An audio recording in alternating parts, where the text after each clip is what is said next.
देख रहे हैं स्पेशल रिपोर्ट और आपके साथ में विजेंद्र सोलंकी। राजस्थान के आने वाले बजट में जिस सेक्टर पर आज हम बात करने वाले हैं वो राजस्थान की अर्थव्यवस्था का प्रमुख स्तंभ है, जो रोजगार की फैक्ट्री है, विदेशी मुद्रा को आकर्षित करने का प्लेटफॉर्म है, सांस्कृतिक संरक्षण का पुरोधा है और प्रदेश की जीएसडीपी में 12 से 15% का योगदान देता है, जो heritage, night tourism, tribal tourism को अपने में समाता है, धार्मिक टूरिज्म को दर्शाता है। यह है राजस्थान का पर्यटन सेक्टर, जिस पर भजनलाल सरकार का पूरा फोकस है, क्योंकि जैसे कण कण में भगवान बसते हैं वैसे राजस्थान के कण कण में शौर्य, संस्कृति, आध्यात्म और सभ्यता बसती है, जो पर्यटन का केंद्र है। इसलिए राजस्थान के पर्यटन सेक्टर के लिए अपार संभावनाएं। तो क्या साल 2026-27 का बजट इन अपार संभावनाओं को तलाशते हुए राजस्थान को देश की टूरिज्म सिटी बना पाएगा? इस बार के बजट में क्या क्या घोषणाएं हो सकती हैं? पर्यटन सेक्टर से जुड़े व्यापारियों को, कर्मचारियों को क्या क्या उम्मीदें हैं और केंद्र के बजट में पर्यटन सेक्टर के लिए जो बड़ी बड़ी घोषणाएं की गई उनमें राजस्थान का हिस्सा कितना बड़ा हो सकता है, सब आपको बताने वाले हैं, क्योंकि यह है राजस्थान का पर्यटन बजट 2026-27।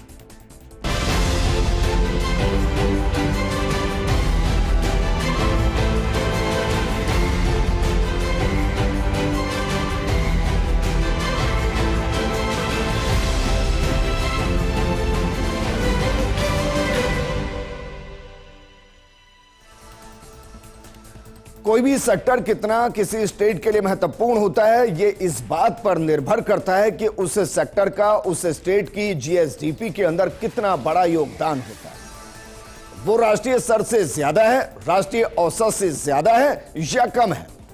तो पर्यटन सेक्टर को राजस्थान के नजरिए से समझने के लिए आपको यह समझना सबसे पहले जरूरी है कि यह पर्यटन सेक्टर राजस्थान की जीएसडीपी के अंदर कितनी भूमिका निभाता है। जरा इस आंकड़े पर गौर फरमाइए और देखिए, 12%, जबकि राष्ट्रीय औसत क्या है? राष्ट्रीय औसत से 2.5 गुना ज्यादा है, 2.5 गुना ज्यादा। यानी कि राजस्थान की रीढ़ की हड्डी अर्थव्यवस्था के तौर पर आप पर्यटन सेक्टर को समझ सकते हैं, देख सकते हैं। और इसीलिए इस सेक्टर पर आज हम बात करें, क्योंकि यह सेक्टर जितना बूम करेगा, यह सेक्टर जितना ग्रो करेगा, उतना रोजगार होगा, उतना व्यापार होगा, उतना विदेशी मुद्रा राजस्थान के अंदर आएगी और उतनी ही यहां की अर्थव्यवस्था को बूस्टर डोज मिलेगी। और यही वजह है कि राजस्थान पर्यटन बजट जो है साल दर साल बढ़ता चला गया। इस बार का बजट कितना होगा यह भी एक मोटा आंकड़ा आपको बताएंगे, लेकिन जरा साल दर साल इसको देखिए किस तरीके से इसमें इजाफा हुआ है। 2019-20 के अंदर राजस्थान का जो पर्यटन बजट था वो 450 करोड़ के आसपास था। 2020-21 ये कोरोना का दौर था, इस दौरान 100 करोड़ का इसमें कमी हुई, 350 करोड़ का बजट हुआ। 21-22 के अंदर इसमें 50 करोड़ का इजाफा हुआ, ये 400 करोड़ का हुआ। जबकि 22-23 में इसमें सीधे 100 करोड़ का इजाफा किया गया और यह बजट 500 करोड़ का हुआ। 2023-24 में इसमें 200 करोड़ का इजाफा हुआ और पर्यटन बजट 700 करोड़ का हो गया। जबकि 2024-25 में इसमें 50 करोड़ का इजाफा किया गया और यह बजट 750 करोड़ का हो गया। और मुख्यमंत्री भजनलाल शर्मा के नेतृत्व में पर्यटन सेक्टर को 2025-26 के बजट में 2024-25 के मुकाबले 225 करोड़ ज्यादा दिए गए थे। और इसकी वजह से इस सेक्टर में एक अलग नवाचार बूम नजर आया। तो क्या इस बार का बजट 1000 करोड़ को पार कर सकता है? टूरिज्म सेक्टर का एक मोटा मोटा आंकड़ा आपके सामने रख रहे हैं, जरा देखिए इस बार का बजट कितना हो सकता है। इस बार का बजट 1050 से 1100 करोड़ के आसपास का हो सकता है, यानी कि पहली बार राजस्थान का टूरिज्म सेक्टर का बजट 1000 करोड़ को पार कर सकता है। और यह वाकई में महत्वपूर्ण होगा। हालांकि जब इसको टूरिज्म सेक्टर से टूरिज्म इंडस्ट्री का दर्जा दिया गया था उस दौरान 1000 करोड़ अलग से दिए गए थे, लेकिन वो बजट का हिस्सा नहीं था। हम मानकर चल रहे हैं कि 8 से 12% की बढ़ोतरी संभव है, लेकिन अगर ये 12 से 15% होती है तो 1100 करोड़ से ऊपर भी राजस्थान का टूरिज्म का बजट जा सकता है। अब सवाल यह कि पर्यटन बजट 2025-26 की वो बड़ी बड़ी घोषणाएं कौन सी थी जिन्होंने राजस्थान में टूरिज्म सेक्टर को जीएसडीपी के प्रमुख पायदान पर लाकर खड़ा कर दिया। और उन घोषणाओं का जमीन पर क्या असर हुआ, क्योंकि हर जब बजट का विश्लेषण हम करते हैं उसमें हम ये जरूर बताते हैं कि बीते साल के बजट में क्या घोषणाएं हुई और उनकी जमीनी हकीकत क्या है। कहीं ऐसा तो नहीं कि घोषणाएं हो रही हैं सिर्फ, ऐसा नहीं है। हमने कल एग्रीकल्चर सेक्टर को आपके सामने रखा तो हमने बताया कि 75% घोषणाएं जमीन पर उतर चुकी हैं। 25% के आसपास घोषणाएं ऐसी हैं जो एग्जीक्यूट हो रही हैं। अब जरा टूरिज्म सेक्टर को समझिए। इंफ्रास्ट्रक्चर प्रोजेक्ट के लिए 750 करोड़ का प्रावधान 2025-26 में किया गया। 100 करोड़ रुपए के ट्राइबल टूरिस्ट सर्किट की घोषणा की गई थी। ऐतिहासिक स्थलों के विकास के लिए 20 करोड़ रुपए अलग से दिए गए थे। प्रदेश में आर्थिक और ऐतिहासिक स्थलों का जीर्णोद्धार ये फोकस था। इसके अलावा इको टूरिज्म स्थानों के विकास पर सरकार का फोकस 2025-26 के अंदर था। लेकिन पर्यटन के क्षेत्र में साल क्यों खास रहा और कौन कौन से साल वो हैं जो खास रही हैं, और क्या इस श्रृंखला में 2026-27 भी हो सकता है। जरा कुछ महत्वपूर्ण तारीखें जो पर्यटन सेक्टर के अंदर आई उनको जरा देखिए। सबसे पहले 1956 पर्यटन विभाग की स्थापना राजस्थान में की गई थी। पर्यटन सेक्टर का राजस्थान का इतिहास है। 1978-79 में आरटीडीसी की स्थापना की गई थी। 1989 में निर्मोग उद्योग, जिसे हम स्मोकलेस इंडस्ट्री कहते हैं, उसका दर्जा टूरिज्म सेक्टर को मिला था। 2004-5 के अंदर जन उद्योग का दर्जा इसको मिला। 2022 से इसमें पूर्णता उद्योग का दर्जा इसको मिला है। और 2026-27 में इसमें क्या इजाफा होता है इस पर भी सभी की नजरें बनी रहेंगी। लेकिन ये कुछ साल हैं जो टूरिज्म सेक्टर के लिए माइलस्टोन साबित हुए हैं, और ये वो माइलस्टोन हैं जिन्होंने 2025 में एक और माइलस्टोन को क्रिएट किया। वो माइलस्टोन जिस पर सब कुछ निर्भर करता है, यानी पर्यटन कितना महत्वपूर्ण है और कितना इसमें इजाफा हो रहा है, ये इस बात पर निर्भर करता है कि पावड़ों की संख्या कितनी है। 2025 में एक रिकॉर्ड टूट गया। 2026 को कहिए कि एक माइलस्टोन मिल गया। राजस्थान में पर्यटन सेक्टर लगातार नई ऊंचाइयों को छू रहा है। साल 2025 में पर्यटकों की संख्या में करीब 10% की बढ़ोतरी दर्ज की गई। 2025 में 25.44 करोड़ से ज्यादा पावने राजस्थान घूमने आए। पर्यटकों की संख्या में वृद्धि पर्यटन सेक्टर के लिए एक बड़ी उपलब्धि रही है, और इससे पता चलता है कि राज्य की पर्यटन क्षमता लगातार मजबूत हो रही है। अब राजस्थान का पर्यटन केवल घूमने तक सीमित नहीं है, बल्कि मीटिंग्स, इंसेंटिव्स, कॉन्फ्रेंस और एग्जीबिशंस के साथ साथ डेस्टिनेशन वेडिंग्स में भी राज्य में बड़ा उछाला है।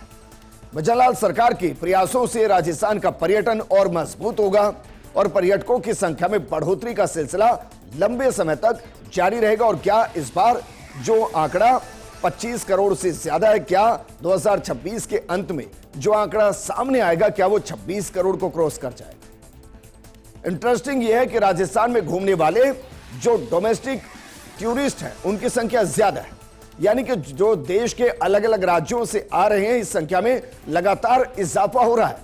यानी देश के अंदर राजस्थान पहली पसंद बन रहा है। विदेशों से भी पावने आ रहे हैं।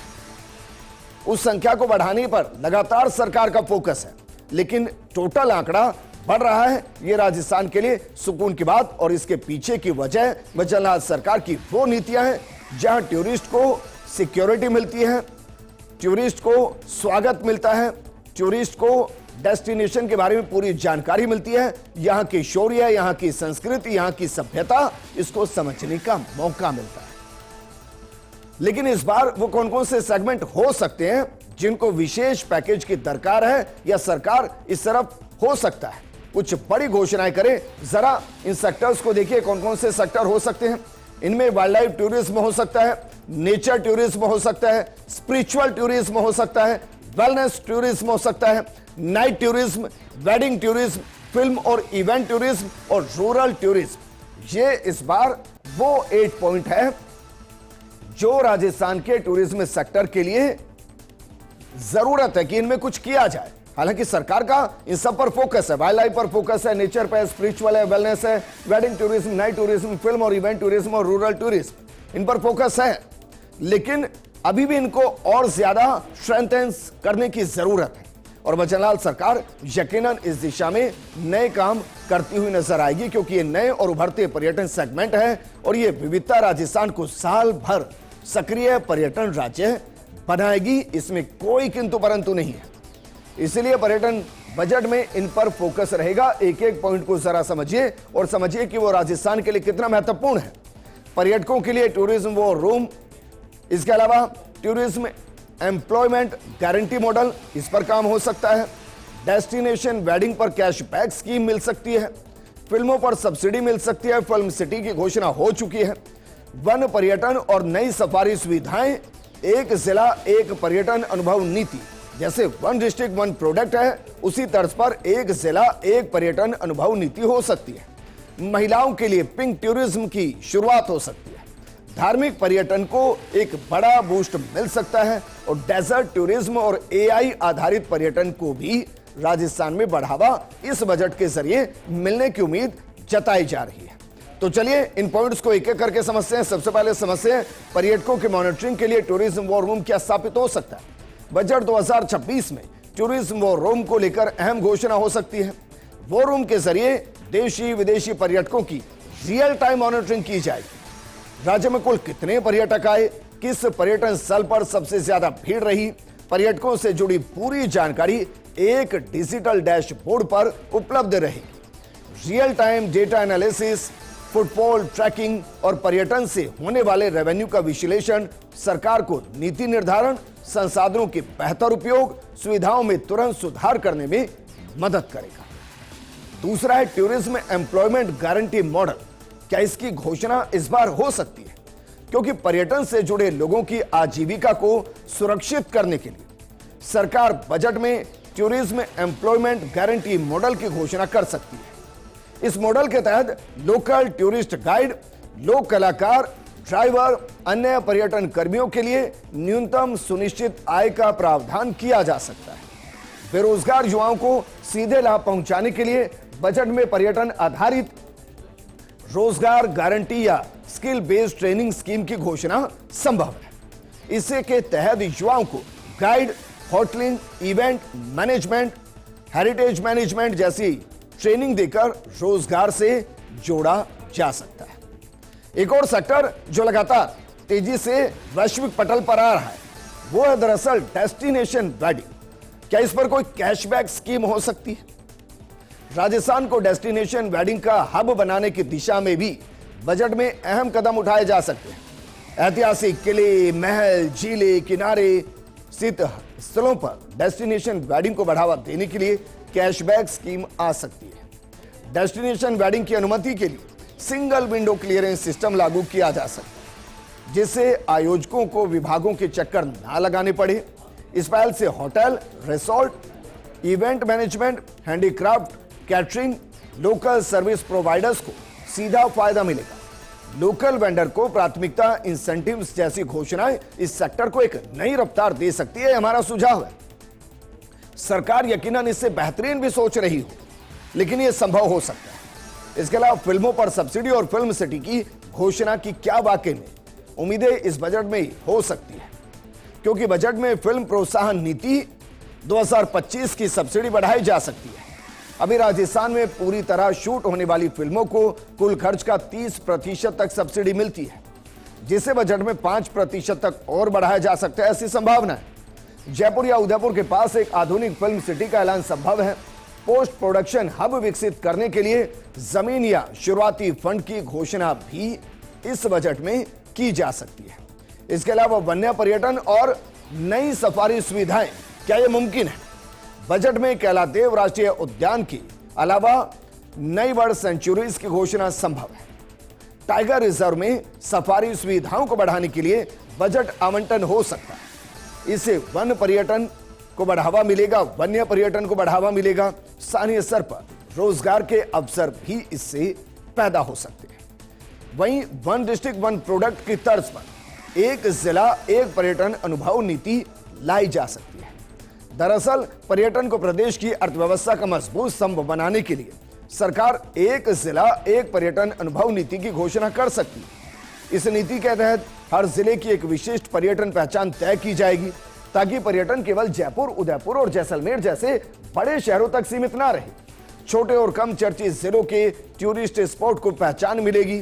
साथ ही होटल, रिसोर्ट, हेरिटेज प्रॉपर्टी और टूर ऑपरेटर्स के लिए सरल नियम, टैक्स प्रक्रियाओं में सहूलियत, निवेश को बढ़ावा देने वाली नीतियां लाई जा सकती है। वहीं पर्यटन से जुड़ेंगे महिला और स्थानीय समुदाय। अब सोचिए इसे कितना फायदा होगा अगर ऐसा होता है। बजट में पिंक टूरिज्म से जुड़ी योजनाओं की घोषणाएं संभव है। महिला संचालित होम स्टे, स्वयं सहायता समूहों को पर्यटन से जोड़ने और विशेष फंड के जरिए महिलाओं को आर्थिक रूप से मजबूत करने पर जोर दिया जा सकता है। सरकार संरक्षण आधारित पर्यटन को बढ़ावा देने के लिए योजना ला सकती है, जिसमें वन क्षेत्रों, झीलों और ऐतिहासिक धरोहरों के संरक्षण के साथ स्थानीय समुदाय को गाइड और सेवा प्रदाता के रूप में जोड़ा जा सकता है। वहीं पर्यटन आस्था पर आधारित भी होता है। क्या वाकई में धार्मिक पर्यटन को एक बड़ा बूस्ट इस बजट के जरिए मिल सकता है? क्योंकि बजट में धार्मिक पर्यटन विकास योजना की घोषणा भी संभावित है। इसके तहत दर्शन के साथ साथ पर्यटकों की ठहराव सुविधा, स्थानीय व्यापार को बढ़ावा देने पर फोकस रहेगा। खाटू श्याम जी, पुष्कर, अजमेर और सालासर जैसे धार्मिक स्थलों की अर्थव्यवस्था को मजबूत करने के लिए बड़े बजट की उम्मीद इस बजट में जताई जा रही है। राजस्थान के पास डेजर्ट बहुत बड़ा है, तो क्या डेजर्ट टूरिज्म पर फोकस हो सकता है और उसके साथ एआई आधारित पर्यटन पर भी फोकस इस बजट में हो सकता है? क्योंकि लग्जरी और लो इंपैक्ट टूरिज्म पर जोर दे सकती है। जैसलमेर और बाड़मेर में साइलेंट रिट्रीट, इसके अलावा desert wellness centre, astronomy tourism को बढ़ावा देने की घोषणाएं संभव है। बजट में एआई और डिजिटल टूरिज्म मॉडल पर भी फोकस रह सकता है। क्यूआर कोड आधारित हेरिटेज जानकारी, वर्चुअल टूर और ऑनलाइन शिकायत निवारण जैसी सुविधाओं के जरिए राजस्थान को डिजिटल पर्यटन में अग्रणी बनाने की दिशा में भी कदम उठाए जा सकते हैं। इसके अलावा पर्यटन क्या वाकई में स्ट्रेटेजिक इकोनॉमिक सेंटर और सेक्टर के तौर पर सामने आ सकता है, क्योंकि पर्यटन को राजस्व का एक बड़ा फैक्टर मानते हैं और पर्यटन को राज्य का रणनीतिक आर्थिक सेक्टर घोषित किया जाए। ऐसा होने पर पर्यटन को उद्योग, परिवहन, कौशल विकास, एमएसएमई, स्टार्टअप्स, ग्रामीण विकास से सीधे जोड़ा जाए, जिससे पर्यटन आधारित योजनाओं को बहुवर्षीय वित्तीय समर्थन मिल सके। जिला स्तर पर पर्यटन विकास मॉडल तैयार हो सकेंगे और पर्यटन से जुड़े व्यवसायों को नीति और कर संरचना में भी स्थिरता मिल पाएगी। ये तो रही 2026-27 में क्या राजस्थान में घोषणाएं हो सकती, लेकिन जो सेंटर ने घोषणाएं की, जो पर्यटन को लेकर सेंटर की नीतियां हैं, उनका राजस्थान पर कितना इंपैक्ट हो सकता है, यह भी महत्वपूर्ण है। क्योंकि सेंटर ने 1 फरवरी को जो बजट पेश किया, उसमें घोषणा की कि 50 शहरों को अंतर्राष्ट्रीय टूरिस्ट के लिए तैयार किया जाएगा।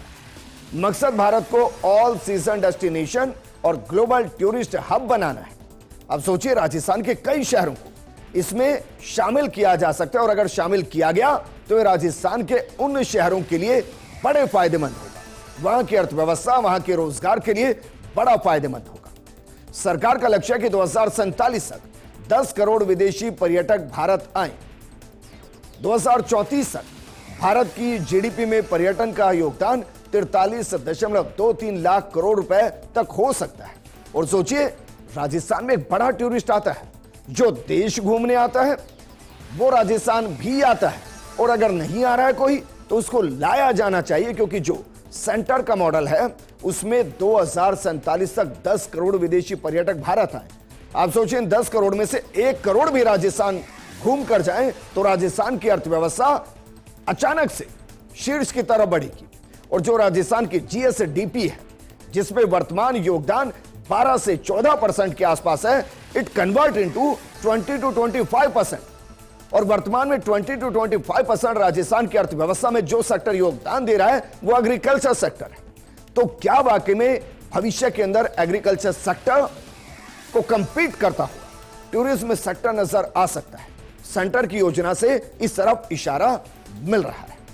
इसके अलावा आप सोचिए, राजस्थान की जीएसडीपी में एक बड़ा योगदान होगा। National destination digital knowledge grid के जरिए भारतीय पर्यटन स्थलों का डिजिटल डाटा तैयार होगा। इससे विदेशी पर्यटक आकर्षित होंगे। स्थानीय स्तर पर शोधार्थियों, इतिहासकारों, content creators, hotel, guide, transport, स्थानीय हस्तशिल्प, होम स्टे और तकनीकी क्षेत्र में रोजगार के मौके बढ़ेंगे। केंद्र की इन परियोजनाओं का फायदा राजस्थान के पर्यटन क्षेत्र को मिलना तय है। इसके अलावा एक पायलट परियोजना के माध्यम से 20 प्रमुख पर्यटन स्थलों में 10,000 टूर गाइडों को भी विश्व स्तरीय प्रशिक्षण प्रदान किया जाएगा। कौशल विकास के जरिए यह सब होना है। आप सोचिए, राजस्थान के भी टूरिस्ट गाइड को इसमें चुना जाएगा जो बाकायदा इंटरनेशनल स्टैंडर्ड के टूरिस्ट गाइड होंगे। तो पर्यटन में अपार संभावनाएं हैं।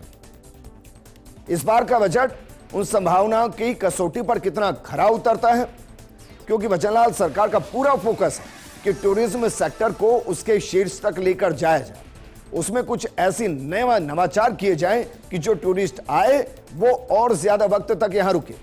क्योंकि देखिए, टूरिस्ट का आना सिर्फ महत्वपूर्ण नहीं, उसका रुकना, उसका घूमना, उसका यहाँ की चाहे वो पारंपरिक भोजन हो, चाहे वो रूरल व्यवस्था हो, चाहे यहाँ के धार्मिक स्थल हो, या फिर यहाँ की किले बावड़ियां, वो जितना यहाँ घूमेगा, जितना रुकेगा, उतना यहाँ की अर्थव्यवस्था को ज्यादा सपोर्ट मिलेगा। इसलिए जो भी नीतियां हो वो इस आधार पर हो कि टूरिस्ट को यहां पहले कैसे लाया जाए, फिर उसको मैक्सिमम कैसे यहां रोका जाए। और मानकर चल रहे हैं इस बार का बजट इस पर फोकस करेगा।